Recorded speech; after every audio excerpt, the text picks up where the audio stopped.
Assalamualaikum warahmatullahi wabarakatuh. Alhamdulillahirabbil alamin. Wa bihi nasta'inu ala umuri dunya waddin. Assalatu wassalamu ala asyrafil anbiya'i wal mursalin wa ala alihi wa ashabihi ajma'in. Allahumma salli wa sallim wa barik ala sayyidina wa habibina wa syafi'ina wa maulana Muhammadin sallallahu alaihi wa alihi wasallam. Allahumma alimna ta'wilah wa faqihna fid din. Allahumma inna nas'aluka ilman nafi'an wa rizqan thayyiban mubarakan wa amalan mutaqabbalan walhamdulillahi rabbil alamin. Kita lanjutkan kembali pagi hari ini kajian kita surat Al-Anbiya. Alhamdulillah pagi hari ini kita sampai pada ayat yang ke-85 dan 86, dua ayat. A'udzu billahi minasyaitonir rajim. Bismillahirrahmanirrahim.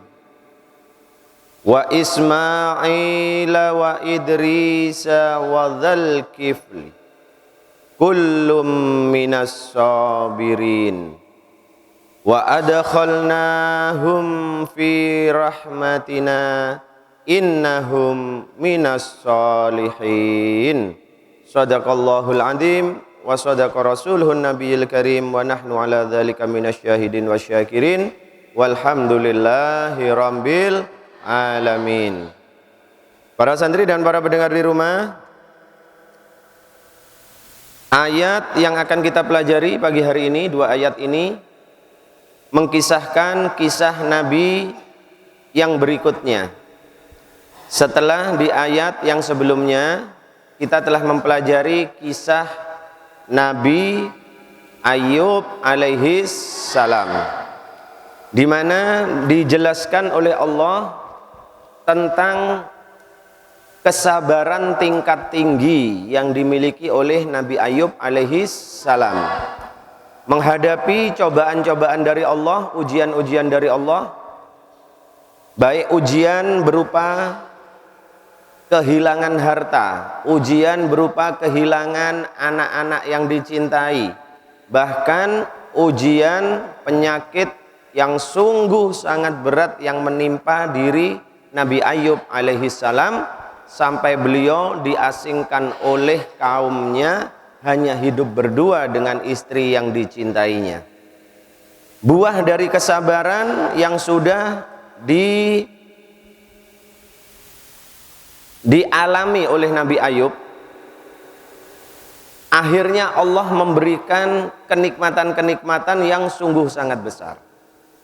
Nah, di ayat yang ke-85 dan ke-86 ini Allah masih memberikan pelajaran kepada baginda Nabi Muhammad sallallahu alaihi wasallam, dan juga agar bisa menjadi pelajaran bagi kita tentang tiga orang nabi yang juga mempunyai kesabaran tingkat tinggi. Selain Nabi Ayub yang sudah dijelaskan, maka di ayat yang kita pelajari ini ada tiga orang nabi yang juga beliau-beliau itu mempunyai kesabaran yang sungguh sangat luar biasa. Nah, para santri dan para pendengar di rumah, tidaklah Allah itu mengkisahkan tentang satu kisah kecuali kisah itu sangat mempunyai pesan-pesan yang bermanfaat bagi kita. Maka di balik kisah Nabi yang dijelaskan di ayat ke-85 dan 86 ini juga mempunyai hikmah ibrah yang wajib dan sangat patut untuk kita pelajari dan kita laksanakan. Apa itu? Yaitu kesabaran dari tiga orang nabi yang disampaikan oleh Allah ini. Siapa saja nabi yang disampaikan oleh Allah di ayat yang ke-85? Allah berfirman, wa Ismaila, wahai Muhammad, dan ingatlah juga kisah tentang Nabi Ismail alaihissalam. wa Idrisa, dan Nabi Idris alaihissalam, wa Dzulkifli, dan juga Nabi Dzulkifli alaihissalam. Baik, sebelum kita membicarakan tentang kesabaran beliau-beliau bertiga ini, maka kita harus tahu dulu siapa Nabi Ismail, siapa Nabi Idris, dan siapa Nabi Dzulkifli. Para santri dan para pendengar di rumah, di antara 3 orang Nabi yang disampaikan oleh Allah di ayat yang ke-85 ini, yang sangat familiar, sangat umum di telinga kaum muslimin, muslimat, yang sering didengar kisah tentang Nabi Ismail. Sedangkan Nabi Idris alaihissalam dan Nabi Dzulkifli alaihissalam kurang dijelaskan karena memang Allah tidak menjelaskan secara panjang lebar di dalam Al-Quran tentang Nabi Idris alaihissalam dan Nabi Dzulkifli alaihissalam. Sumber-sumber di berbagai bacaan kitab-kitab memang hanya sedikit yang menjelaskan tentang sejarah Nabi Idris dan Nabi Dzulkifli. Tetapi sebagai umat Islam, umat baginda Nabi Muhammad sallallahu alaihi wasallam, maka kita wajib mengimani di antara ribuan nabi yang diutus oleh Allah, 25 nabi inilah yang disebutkan di dalam Al-Qur'an, dan itu yang wajib kita imani. Baik, kita mulai dari Nabi Ismail alaihissalam. Nabi Ismail adalah putra tertua dari Nabi Ibrahim. Nabi Ismail adalah putra tertua. Apa tertua itu apa? Bahasa Jawanya? Barep, ya? Barep. Nabi Ibrahim. Dengan istri siapa? Iya, dengan Siti Sarah. Sarah apa Hajar? Nah, kok Siti Sarah? Siti Hajar. Kalau yang dengan Siti Sarah siapa? Putranya? Siapa? Nabi Ishak alaihis salam. Nah, jadi yang dari pernikahan dengan Siti Hajar, Nabi Ibrahim mempunyai putra yang bernama Nabi Ismail. Dan Nabi Ismail ini adalah putra tertua dari Nabi Ibrahim alaihis salam. Diriwayatkan pada saat mempunyai putra Nabi Ismail ini, Nabi Ibrahim sudah berumur 70 tahun lebih. Sudah berumur 70 tahun lebih. Sedangkan pada saat mempunyai putra Nabi Ishak, Nabi Ibrahim dalam riwayat dikatakan berumur sekitar 90 tahun. Nabi Ismail pada awalnya hidup dan tinggal di Mesir. Tinggal di Mesir bersama dengan Nabi Ibrahim dan Siti Hajar. Tetapi kemudian Allah menurunkan wahyu, menurunkan perintah kepada Nabi Ibrahim agar Nabi Ibrahim membawa Siti Hajar dan Nabi Ismail yang masih mungil, masih kecil, untuk menuju ke satu daerah. Yang daerah itu kosong, tidak ada manusia, tidak ada tumbuhan masih sama sekali. Ke satu daerah yang begitu kosong, belum ada manusianya, belum ada tumbuhan-tumbuhan, tidak ada juga. Daerah yang begitu kering, yang begitu tandus, daerah yang penuh dengan batu-batu, yaitu yang dinamakan Bakkah. Kemudian pindah, perintah Allah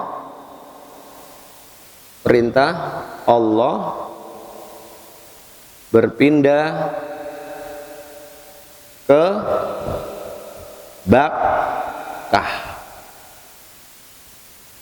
Nah, Bakkah inilah yang kemudian berubah nama menjadi Mekkah.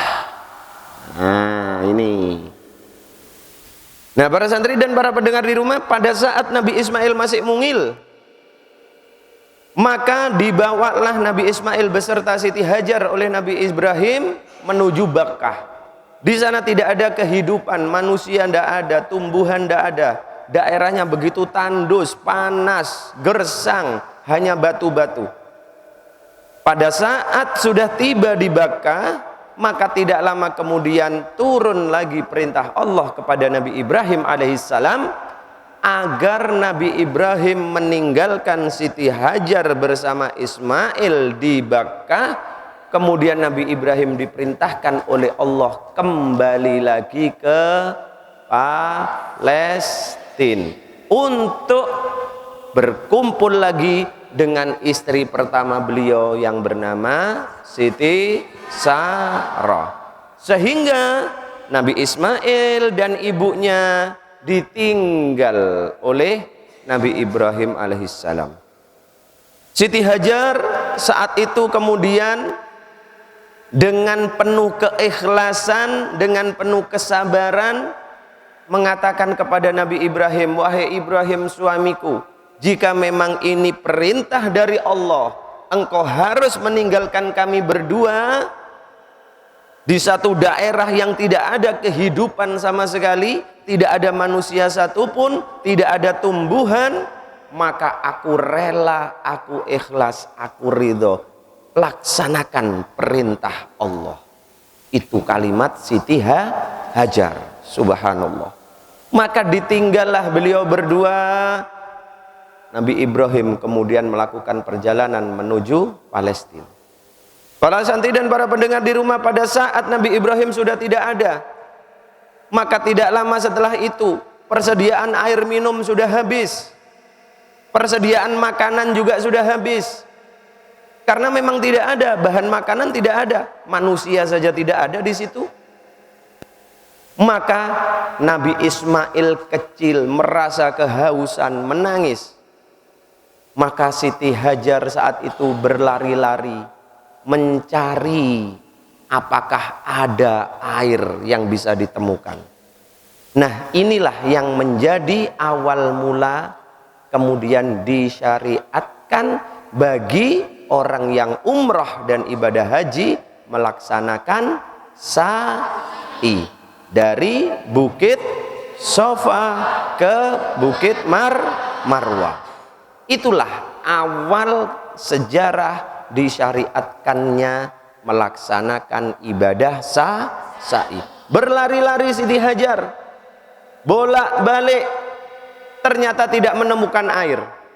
Tetapi kemudian Allah memerintahkan melalui malaikat Jibril kepada Nabi Ismail kecil, hentakkan kaki kananmu wahai Ismail ke tanah. Kalau kemarin kita ingat kisah Nabi Ayub alaihissalam, Nabi Ayub juga diperintahkan oleh Allah melalui malaikat Jibril, hentakkan kakimu yang kanan wahai Ayub ke tanah. Maka seketika itu muncullah mata air. Dengan minum air itu dan mandi air itu, Nabi Ayub sembuh dari penyakitnya. Nabi Ismail juga demikian, begitu dihentakkan kaki kanan beliau, kaki mungil beliau, maka muncratlah mata air yang jernih, bersih, segar. Dengan air itulah kemudian Siti Hajar dan Nabi Ismail minum dan mencukupi kebutuhan beliau dalam minum.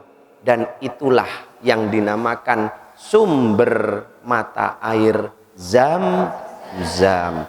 Sampai saat ini setiap hari diminum oleh jutaan manusia, tidak pernah berhenti. Air itu tidak pernah kering.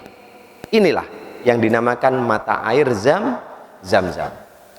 Baik, Habib Isa loncat kepada Nabi Idris dulu sebelum membahas bagaimana kesabaran Nabi Ismail alaihissalam. Nabi Idris adalah kakek dari Nabi Nuh alaihis salam. Kakek Nabi Nuh alaihis salam. Nabi Idris ini mempunyai dua nama lagi, dua julukan. Yang pertama, orang-orang menyebut Nabi Idris ini dengan nama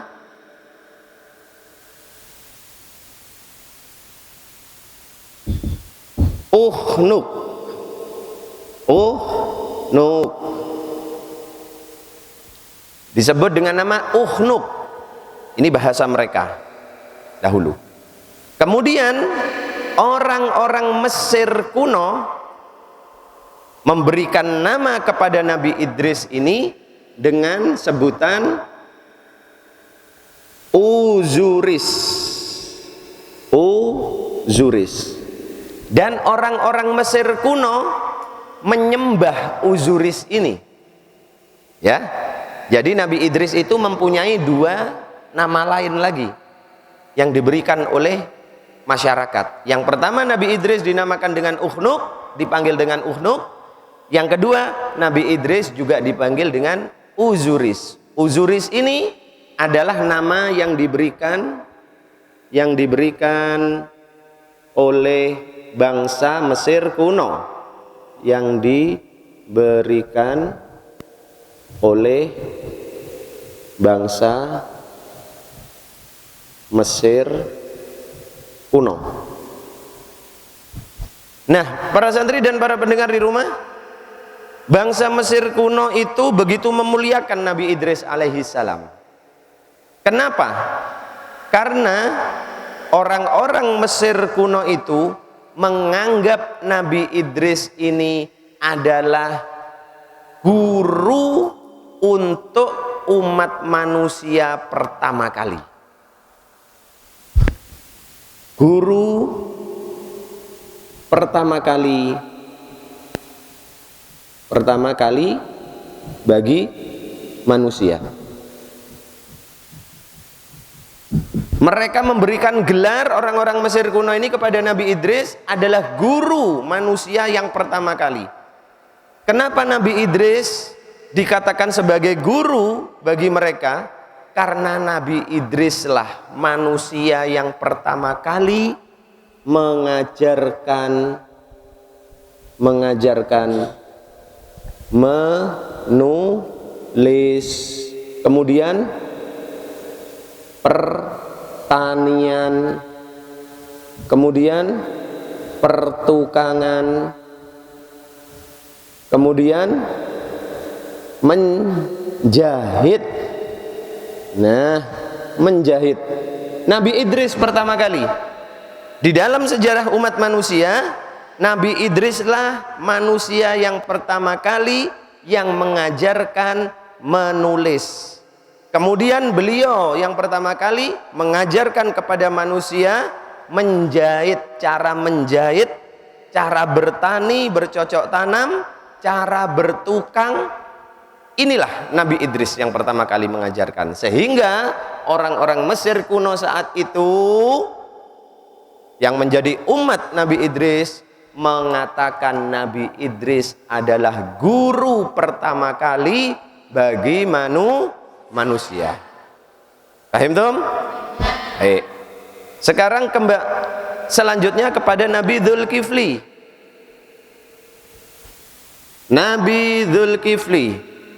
Nabi Dzulkifli ini, para santri dan para pendengar di rumah, ada yang menyatakan para ahli tafsir, nama sebenarnya Nabi Dzulkifli itu bukan Dzulkifli. Nama sebenarnya, nama aslinya. Ini satu riwayat. Ada riwayat yang mengatakan nama aslinya adalah Bashar. Ya, perhatikan. Ini Habib bisa jelaskan agar kalian paham cerita ini, sehingga suatu saat kalian membaca buku-buku yang lain yang bermacam-macam menemukan pembahasan seperti ini, kalian sudah tidak asing lagi. Ada riwayat yang mengatakan bahwasanya Nabi Dzulkifli itu bukan nama asli beliau. Dzulkifli bukan, tetapi nama asli beliau adalah Bashar. Kenapa kemudian nama beliau menjadi Dzulkifli? Dzulkifli itu artinya adalah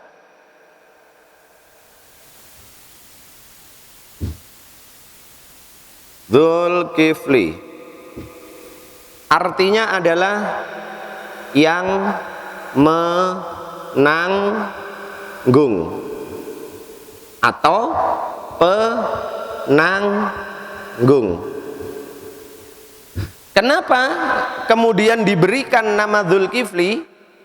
Baik para santri dan para pendengar di rumah, dalam satu riwayat disampaikan bahwasannya di masa hidup Bashar ini masih muda, Bashar masih muda, di sana raja yang berkuasa sudah menginjak usia yang sangat tua. Sedangkan raja ini tidak mempunyai anak sama sekali.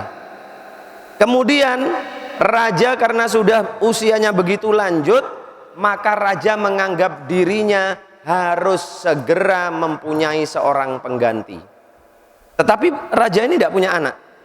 Maka kemudian raja mengadakan satu sayembara. Siapa yang sanggup melaksanakan sayembara yang disampaikan oleh raja ini, syarat-syarat yang disampaikan, maka itulah yang akan diangkat menjadi seorang raja. Apa syarat-syarat yang disampaikan oleh raja? Maka raja mengatakan kepada rakyatnya, wahai rakyatku, siapa saja di antara kamu yang sanggup dan berjanji dan melaksanakan apa? Yang pertama, selalu berpuasa di siang hari, setiap hari. Kemudian yang kedua, selalu beribadah di malam hari. Kemudian selalu bersabar dalam mengambil keputusan. Maka siapapun di antara kalian yang mau melaksanakan 3 syaratku ini, maka akan aku angkat menjadi penggantiku sebagai seorang raja. Maka masyarakat yang mendengar saat itu merasa tidak ada yang sanggup, karena puasa itu berat.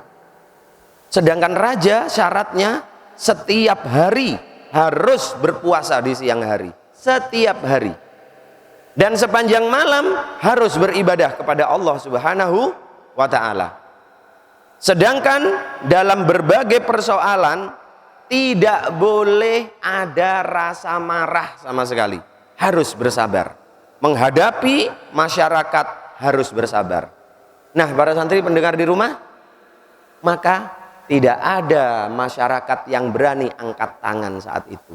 Tetapi muncullah kemudian seorang pemuda yang bernama Bashar ini, yang kemudian dengan gagah berani dan kemantapan mengangkat tangan dan menyatakan beliau sanggup memegang dan melaksanakan syarat-syarat yang diminta oleh raja. Maka karena Bashar menyatakan sanggup, maka kemudian diangkatlah Bashar ini menjadi seorang raja. Karena Bashar telah menyatakan dirinya sanggup menanggung syarat-syarat yang begitu berat, itulah kemudian diberikan nama Dzulkifli. Paham tem? Ya. Dzulkifli yang menanggung. Karena apa? Menjadi seorang raja, maka Nabi Dzulkifli harus menanggung dan melaksanakan kesanggupan yang sudah dikatakan. Maka pada saat Nabi Dzulkifli sudah menjadi raja, beliau setiap hari siang selalu puasa, tidak pernah tidak puasa. Malam, sepanjang malam beliau selalu beribadah kepada Allah, dan setiap memutuskan segala perkara beliau selalu dalam keadaan sabar, tidak pernah marah. Itulah kemudian diberikan julukan Dzulkifli. Paham tem ya?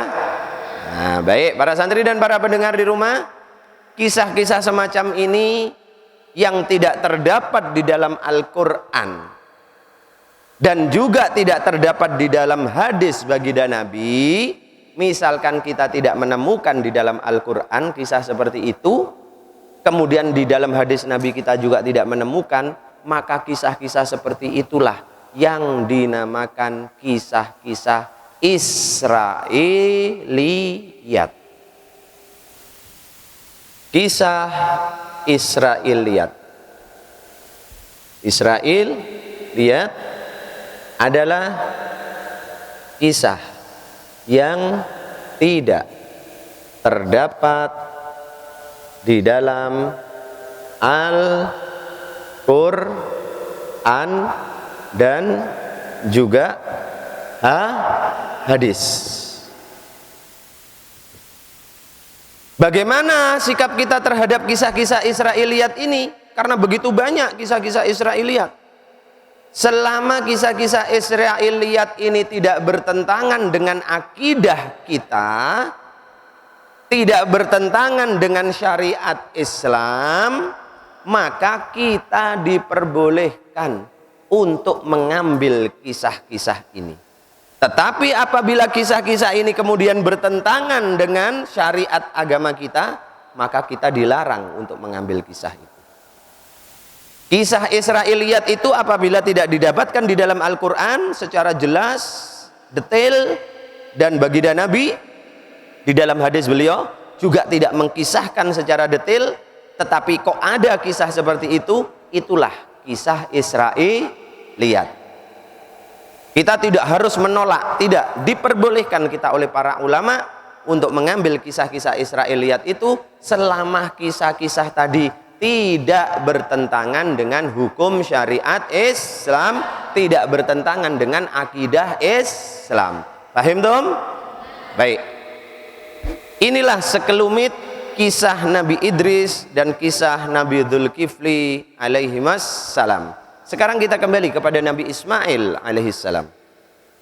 Nabi Ismail dikisahkan oleh Allah di dalam ayat 85 ini. Allah ingin menyampaikan kepada baginda Nabi Muhammad sallallahu alaihi wasallam dan juga kepada kita, yaitu satu keistimewaan Nabi Ismail alaihissalam, apa? Kesabaran tingkat tinggi yang dimiliki oleh beliau. Ayat 85 menunjukkan kesabaran tingkat tinggi dari para nabi.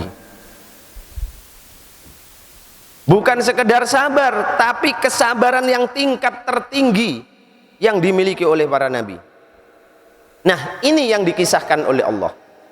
Kesabaran pertama yang dimiliki oleh Nabi Ismail tadi, Habib bisa jelaskan, pada saat beliau ditinggal oleh ayahanda beliau Nabi Ibrahim, hanya berdua dengan ibunda beliau Siti Hajar di satu tempat yang kosong, tidak ada manusia satupun. Pada saat beliau merasa kehausan, kehabisan air, tetapi karena kesabaran beliau, karena ketawakalan beliau, maka Allah menjawab apa yang diinginkan oleh beliau berdua, Nabi Ismail dan ibundanya. Muncullah sumber mata air yang sampai saat ini tidak pernah kering sekalipun, air Zam-Zam. Nah, para santri dan para pendengar di rumah, tingkat kesabaran kedua, ujian kesabaran kedua yang diberikan oleh Allah kepada Nabi Ismail apa?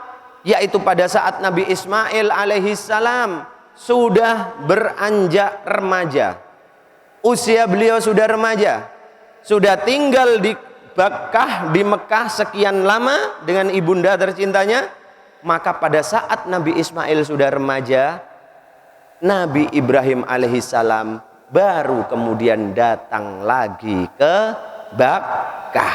Berkumpullah beliau bertiga, Nabi Ibrahim seorang ayah, Siti Hajar ibu, kemudian Nabi Ismail anak. Berkumpullah keluarga ini dan menjadi keluarga yang bahagia saat itu. Nabi Ibrahim yang menyaksikannya seorang laki-laki tumbuh menjadi remaja yang gagah, tampan wajahnya, begitu bahagianya Nabi Ibrahim alaihissalam. Tetapi kemudian muncul ujian dari Allah. Apa itu? Pada saat Nabi Ibrahim menyampaikan kepada anaknya yang masih remaja, Nabi Ismail, "Ya bunayya, wahai anakku," kata Nabi Ibrahim alaihissalam, "Inni ara fil manam, sesungguhnya aku telah bermimpi, anni adbahuka, aku menyembelih dirimu. Fandur madza taro," kata Nabi Ibrahim, "Wahai anakku, pikirkan bagaimana pendapatmu." Nabi Ibrahim berkata kepada anaknya Ismail, "Wahai Ismail, anakku, sesungguhnya ayahmu ini telah bermimpi, dan mimpi itu selama 3 malam berturut-turut, bahwasannya ayahmu ini menyembelih dirimu, nak. Oleh karena itu anakku Ismail, pikirkan apa pendapatmu terhadap mimpi ayahmu ini." Maka Nabi Ismail tahu betul dan menyadari betul mimpi yang dialami oleh ayahnya bukanlah mimpi kosong, bukanlah mimpi yang tidak ada artinya, tetapi itu adalah wahyu yang diturunkan oleh Allah, dan itu adalah perintah dari Allah. Maka Nabi Ismail dengan penuh keikhlasan, penuh ketabahan, penuh kesabaran, maka beliau menjawab, "Ya abati, wahai ayahku, if'al ma tu'maru, laksanakan ayahku apa yang diperintahkan oleh Allah kepadamu. Satajiduni insyaallah minas sabirin. Insyaallah ayahku, engkau akan mendapati diriku ini sebagai orang yang sabar." Subhanallah, jawaban seorang remaja yang sedang tumbuh, kemudian ayahnya mengatakan, "Wahai anakku, aku bermimpi selama 3 malam berturut-turut, aku diperintahkan oleh Allah untuk menyembelih dirimu." Jawaban anak tadi mengatakan, "Wahai ayahku, laksanakan perintah Allah, laksanakan, sembelihlah aku, engkau akan mendapati diriku sebagai orang yang sabar." Jawaban gitu ya. Kira-kira kalau santri kemudian liburan pulang ke rumah, kemudian ayahnya ngomong, "Nak, bapak tadi malam mimpi 7 malam berturut-turut diperintahkan nyembelih dirimu, nak. Fandur madza taro." Kira-kira bagaimana, anakku, pikirkan pendapatmu. Langsung anaknya paling jawab, "Bapak ini." Nah begitu kan, langsung bawa tas baju, lari lagi, minggat kemana? Masuk ke pondok lagi. Tidak jadi peliburan ya. Nah, jadi liburan apa enggak? Nah, enggak, daripada nanti begitu enak di sini ya. Jawaban Nabi Ismail remaja, subhanallah, "Satajiduni insyaallah minas sabirin." Insyaallah ayahku, engkau akan mendapati aku ini sebagai anakmu yang sabar. Laksanakan perintah Allah. Aku siap, aku ikhlas, aku ridho ayahku. Nah, para santri dan para pendengar di rumah, kenapa Nabi Ismail bisa mempunyai sikap dan sifat sabar yang tingkat tinggi seperti itu? Karena mulai sejak dini, mulai sejak kecil, mulai sejak awal sudah dididik oleh kedua orang tuanya untuk mempunyai kesabaran tingkat tinggi. Ditinggal di satu tempat yang kering, tandus, tidak ada manusia satupun, tidak ada tumbuhan yang tumbuh saat itu, hanya dibekali oleh Nabi Ibrahim dengan sekantung minuman dan makanan secukupnya, sampai minuman habis, makanan habis. Tetapi Nabi Ismail dididik untuk bersabar, untuk bertawakal kepada Allah. Karena dididik dari kecil, sehingga Nabi Ismail tumbuh menjadi seorang remaja yang mempunyai sifat sabar yang luar biasa. Pada saat remaja diuji lagi, dididik lagi. Bukan hanya kekurangan air, bukan hanya kekurangan makanan, tetapi akan disembelih. Itu pun Nabi Ismail mengatakan, if'al ma tu'mar. Wahai ayah, laksanakan apa yang diperintahkan Allah. Insya Allah aku akan menjadi orang yang sabar. Tidak mungkin kesabaran itu akan muncul begitu saja para pesantri dan para pendengar di rumah. Semua itu butuh penggemblengan, semua itu butuh dilatih, semua itu butuh dibiasakan. Maka ini menjadi pesan bagi kita. Seorang ayah, seorang ibu, apabila ingin mempunyai anak yang mempunyai kesabaran, maka sejak dini, sejak awal masih kecil, didiklah anak-anak kita itu dengan prinsip kesederhanaan. Jangan sampai kita mempunyai anak, walaupun kita orang kaya, walaupun kita orang berlebih, tapi jangan biasakan anak kita hidup dengan kemewahan. Jangan sampai anak kita merasa serba ada, apa yang diinginkan selalu ada, apa yang dimau selalu dipenuhi. Jangan sampai kita didik seperti itu. Karena kalau orang tua membiasakan anaknya seperti itu, maka anak tadi tidak akan mempunyai kesabaran dalam sifatnya dan tidak akan pernah bertawakal kepada Allah. Suatu saat harta yang dimiliki kemudian diambil lagi oleh Allah, tidak mempunyai harta, maka anak yang seperti itu tidak akan siap menghadapi keadaan. Nah, ini yang menjadi pesan bagi kita. Seorang santri agar bisa berhasil di dalam pendidikannya, thalabul ilmi, menuntut ilmunya, maka kesabaran itu wajib harus dimiliki.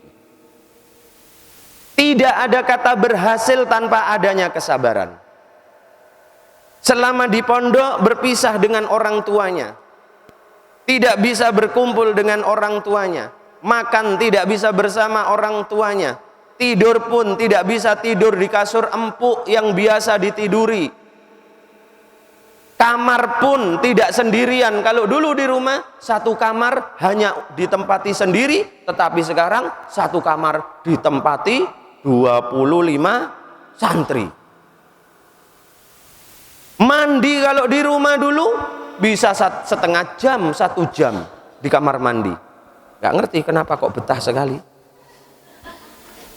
Tetapi karena hidup di pondok tidak bisa, digedor pintu kamar mandinya sama yang lain, ya.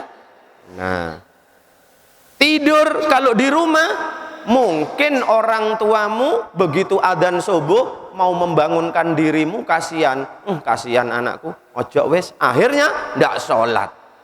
Tetapi selama di pondok tidak bisa, masih kiroat, sudah mulai bangun, apa? Antri ke kamar mandi untuk wudhu, dingin.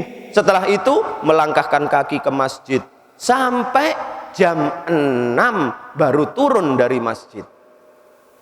Kalau tidak ada kesabaran, tidak mungkin bisa. Tidak ada kata berhasil bagi penuntut ilmu, thalabul ilmi, tidak bisa tanpa ada kesabaran. Nah, ayat 85 ini memberikan pesan seperti itu kepada kita. Maka menjadi pesan bagi para orang tua, walaupun Anda berlebih dalam harta, Allah memberikan kecukupan harta kepada Anda, tapi jangan membiasakan anak-anak kita hidup dengan kemewahan. Karena apa? Kalau anak sudah dibiasakan hidup dengan kemewahan, maka yakin anak itu akan tumbuh menjadi seorang manusia yang tidak akan mempunyai kesabaran, terlebih tidak akan mempunyai rasa tawakal kepada Allah. Kasihan, suatu saat orang tuanya sudah tidak ada, hartanya kemudian habis, maka kasihan anak ini. Dia tidak siap menghadapi yang namanya kekurangan harta. Paham Tom? Mudah-mudahan kalian mempunyai rasa sabar selama di ma'had ini, sehingga pada saatnya nanti kesabaran itu akan membuahkan hasil. Apa? Kalian menjadi seorang pemuda-pemuda Islam dan pemudi-pemudi Islam yang tahan pukul, yang tangguh. Paham Tom? Tidak gampang menyerah dengan keadaan, apalagi sampai putus asa, kemudian apa? Mau loncat dari lantai 2, mau disilet nih, disilet. Ternyata apa? Ternyata yang diirisno bukan yang tajam, yang tumpul.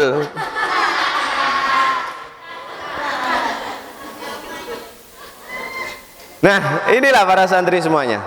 Kemudian di ayat yang selanjutnya Allah Subhanahu wa taala menjelaskan, wa adkhalnahum fi rahmatina, dan telah kami masukkan mereka itu siapa? Yaitu Nabi Ismail, Nabi Idris, dan Nabi Dzulkifli alaihimussalam, kata Allah, dan telah kami masukkan mereka itu, ketiga nabi ini yang mempunyai kesabaran tingkat tinggi ini, fi rahmatina, di dalam rahmat kami, di dalam kasih sayang kami. Artinya tiga nabi ini sebagai buah dari kesabaran yang dimiliki, penderitaan yang dialami dihadapi dengan gagah berani, rintangan yang terjadi dihadapi dengan tegak, berbagai macam cobaan-cobaan, halangan-halangan tidak membuat nabi-nabi ini menyerah.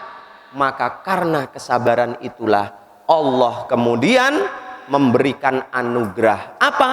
Kasih sayang Allah. Maka seseorang yang sudah diberikan oleh Allah rahmat, kasih sayang, maka tidak ada lagi yang dikhawatirkan. Apapun yang diinginkan Allah pasti berikan. Keamanan Allah yang menjaga. Apapun, kalau sudah orang itu mendapatkan rahmat kasih sayang Allah, selesai semua. Seorang anak yang mendapat curahan kasih sayang dari kedua orang tuanya, maka anak itu akan merasa tenang di dalam hidupnya. Saat dia berada di dalam rumah, dia merasa terlindungi. Saat dia berada di luar rumah, dia pun juga merasa terlindungi oleh kedua orang tuanya. Karena apa? Orang tuanya begitu kasih sayang kepada dirinya. Tapi kasih sayangnya jangan keliru ya. Kasih sayangnya bukan berarti anak dibiasakan hidup dengan kemewahan. Awas, jangan sampai keliru besok kalian begitu menjadi orang tua. Hati-hati. Itu bukan kasih sayang. Anak yang dibiasakan dengan kemewahan berarti orang tua itu sebetulnya tidak sayang kepada anaknya. Karena apa? Orang tua itu tidak memberikan pendidikan tentang nilai-nilai kesabaran. Apakah harta akan selamanya dimiliki? Tidak. Karena harta yang dimiliki adalah milik Allah. Suatu saat akan diambil lagi oleh Allah. Seorang pejabat misalkan, jabatannya begitu tinggi, maka begitu sayang kepada anak, maka anak diberikan kemudahan-kemudahan yang luar biasa. Apakah jabatan itu akan selamanya? Nabi itu ke dalam rahmat kami, innahum minas solihin, sesungguhnya mereka itu termasuk orang-orang yang soleh. Berarti salah satu sifat orang soleh itu adalah sabar. Adalah sabar. Berarti salah satu sifat orang soleh itu adalah sabar. Jadi tidak ada rumusnya orang dikatakan soleh, orang dianggap soleh, tetapi tidak punya sikap penyabar. Tidak ada. Sabar itu apa sih? Sabar itu apa? Jangan-jangan ngomong sabar-sabar tapi ternyata nggak tahu sabar. Apa Pak Sabar yang jual es itu? Sabar itu apa? Ia tabah dalam menghadapi berbagai rintangan, berbagai persoalan, berbagai cobaan. Tabah. Jadi jangan salah mengartikan sabar. Nanti jangan-jangan kalian menganggap kalau orang suaranya keras dianggap wah ini orang nggak sabar. Belum tentu. Jadi sabar itu tidak ditentukan melalui suara. Habib Isa yang kalau ngajar nadanya seperti ini, kemudian wah Habib Isa ini keras ini, tidak sabar orangnya. Lah salah, karena kamu belum tahu saja siapa sebenarnya Habib Isa. Ya. Jadi yang dimaksud sabar itu tabah dalam menghadapi cobaan-cobaan. Itu yang dimaksud dengan sabar. Boleh jadi orang nada bicaranya keras, tetapi orang itu orang penyabar. Kerasnya bukan keras marah, karena memang tipikalnya seperti itu. Ada uang omongnya halus, kalau bicara halus, pelan, tapi diguyoni setitik tersinggung marah. Lu tak sangka wong sabar awakmu le. Lek ngomong halus, mbek munduk-munduk gini ya, bahkan sampai hampir tidak terdengar suaranya, saking halusnya. Tapi ternyata, lah, tidak ada sabarnya, pemarah. Ya, kira-kira enak yang seperti yang halus tadi, apa yang keras seperti ini? Ya, supaya tidak ngantuk. Ya. Jadi salah satu sifat orang soleh itu adalah sabar. Maka tidak mungkin mendapatkan derajat sebagai as-salihun apabila tidak mempunyai sifat sabar. Maka apa keuntungannya sabar bagi seseorang?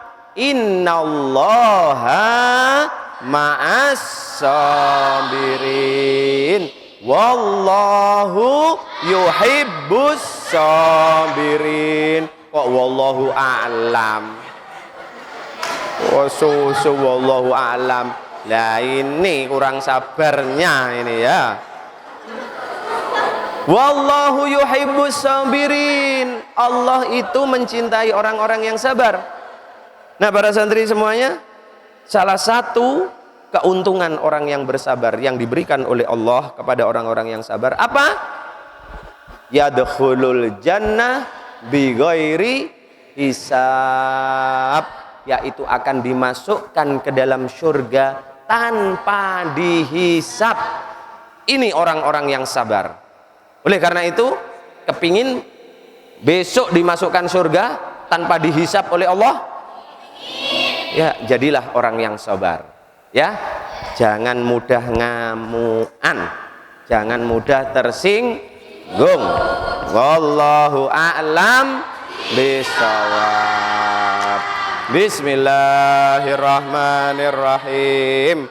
Allahumma salli wa sallim wa barik ala sayyidina Muhammad wa ala ali sayyidina Muhammad. Allahumma inni saudatuka ma'allamtanihi farduduhu alayya inda hajati ilaih. Wa sallallahu ala sayyidina Muhammadin wa ala alihi wa sahbihi wa sallam walhamdulillahi rabbil alamin. Akhirul kalam. Wassalamualaikum warahmatullahi wabarakatuh.